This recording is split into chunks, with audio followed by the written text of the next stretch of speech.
इस साल कई युद्धों को देख चुकी दुनिया के सामने युद्ध का एक और मोर्चा खुल गया है। दक्षिण पूर्वी एशिया में थाईलैंड और कंबोडिया के बीच युद्ध छिड़ गया है। सोमवार को थाईलैंड ने कंबोडिया के सैनिक ठिकानों पर एयर स्ट्राइक की है। थाईलैंड का कहना है कि कंबोडिया की तरफ से गोलाबारी किए जाने के बाद उन्होंने एयर स्ट्राइक की है। दोनों देशों के बीच कुछ दिन पहले भी तल्खी बढ़ी थी, लेकिन उस समय अमेरिकी राष्ट्रपति डोनाल्ड ट्रंप ने दखल देकर दोनों के बीच सीज फायर करवाया था।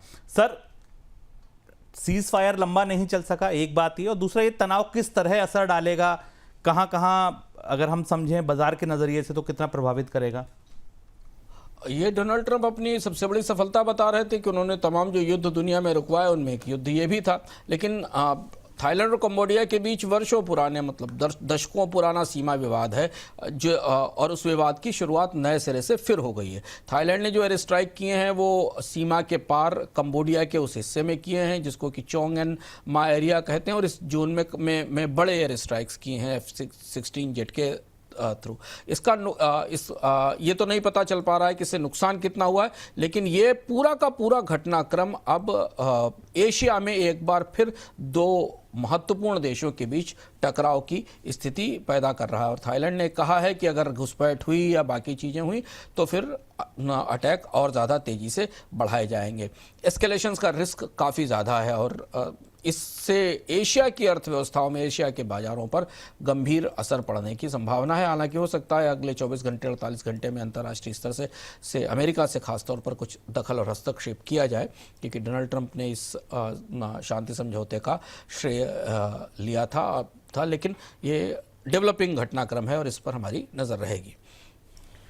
चीन के नवंबर ट्रेड डेटा में मिलाजुला रुझान देखने को मिला है। एक तरफ निर्यात 5.9% की जोरदार बढ़त के साथ रहा है, जो उम्मीद से बेहतर है, लेकिन दूसरी तरफ आयात सिर्फ 1.9% बढ़ा है, जो ये दिखा रहा है कि घरेलू मांग के मोर्चे पर कमजोरी है। चीन के एक्सपोर्ट बाजार अमेरिका से हटकर यूरोप और दक्षिण एशिया, पूर्व एशिया की तरफ शिफ्ट हो रहे हैं।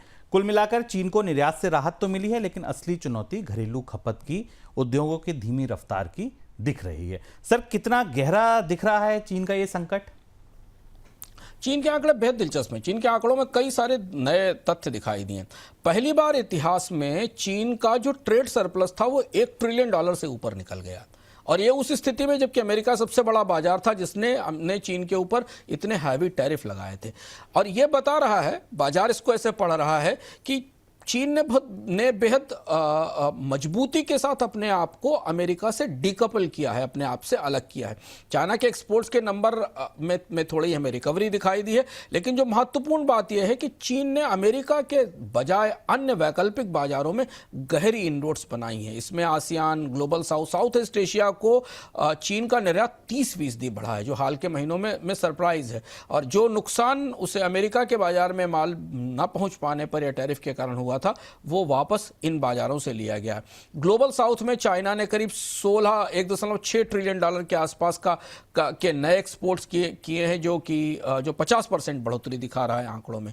दूसरी चीज है कि अमेरिका के बाजार में रास्ते बंद होने के बाद चीन ने अपने निर्यात का प्रोडक्ट मिक्स भी बदला है, और बहुत सारे ऐसे प्रोडक्ट जो इन बाजारों में चाहिए होते थे उन्हें बेचा है। इसे अमेरिका और पूरी दुनिया के बाजार दो तरह से देख रहे हैं। चीन के औद्योगिक उत्पादन में गिरावट है, चीन में डिफ्लेशन की परिस्थिति है। उस तस्वीर की रोशनी में यह भी माना जा रहा है कि शी जिनपिंग अगर इतनी सख्ती के साथ, इतनी ताकत के साथ अमेरिका के साथ से बार्गेन कर रहे थे और उन्होंने डोनाल्ड ट्रंप को इस बात के लिए झुकाया कि वो उनकी शर्तों पर समझौता करें, तो उसका रहस्य इन आंकड़ों में छिपा हुआ है कि चीन ने अमेरिका, जो उसका सबसे बड़ा बाजार था, उसके बंद होने के बाद भी अपने ट्रेड को रिकॉर्ड ऊंचाई पर पहुंचाया और नए बाजारों में बड़ा हिस्सा हासिल किया है।